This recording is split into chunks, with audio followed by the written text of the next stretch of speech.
Assalomu alaykum hurmatli kanalimiz kuzatuvchilari va tasodifiy tomoshabinlar, kanalimizga xush kelibsiz. Agarda siz bizning kanalimizda yangi bo'lsangiz, obuna bo'lib qo'yishni hamda videoroliklarimizni ko'pchilik uchun manfaatli deb bilsangiz, bir dona like tugmachasini bosib qo'yishni unutmang. Bugungi videomiz O'zbekiston 2030 strategiyasi ijrosi tashkil etilishi haqida bo'ladi. Qonunchilikdagi yangiliklar.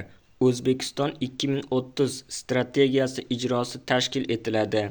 Mamlakat taraqqiyotining 2030-yilgacha mo'ljallangan ustuvor yo'nalishlari doirasida islohotlarni izchil davom ettirish va yangi bosqichga olib chiqishning qo'shimcha chora-tadbirlari to'g'risidagi Prezident farmoni qabul qilindi.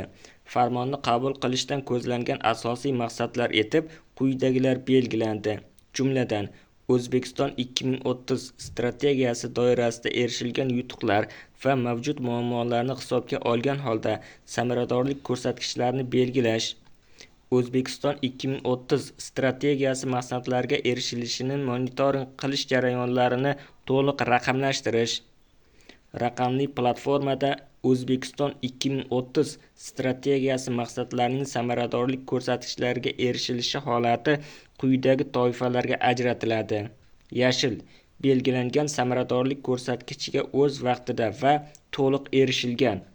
Sariq belgilangan samaradorlik ko'rsatkichiga erishishda kechikishlar mavjud, biroq ularni bartaraf etish imkoni bor.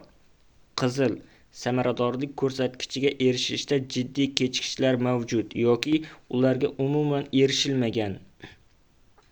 Bunda yashil toifaga kiritilgan samaradorlik ko'rsatkichlariga mas'ul idoralar rag'batlantiriladi. Sariq toifaga kiritilgan samaradorlik ko'rsatkichlariga erishishda mavjud kechikishlar sabablari tahlil qilinadi hamda ularni bartaraf etish maqsadida Vazirlar Mahkamasi tomonidan tegishli idoraga zarur choralarni ko'rish bo'yicha ko'rsatmalar beriladi. Qizil toifaga kiritilgan samaradorlik ko'rsatkichlariga mas'ul idoralar faoliyati Vazirlar Mahkamasi riyosatida tanqidiy ko'rib chiqiladi.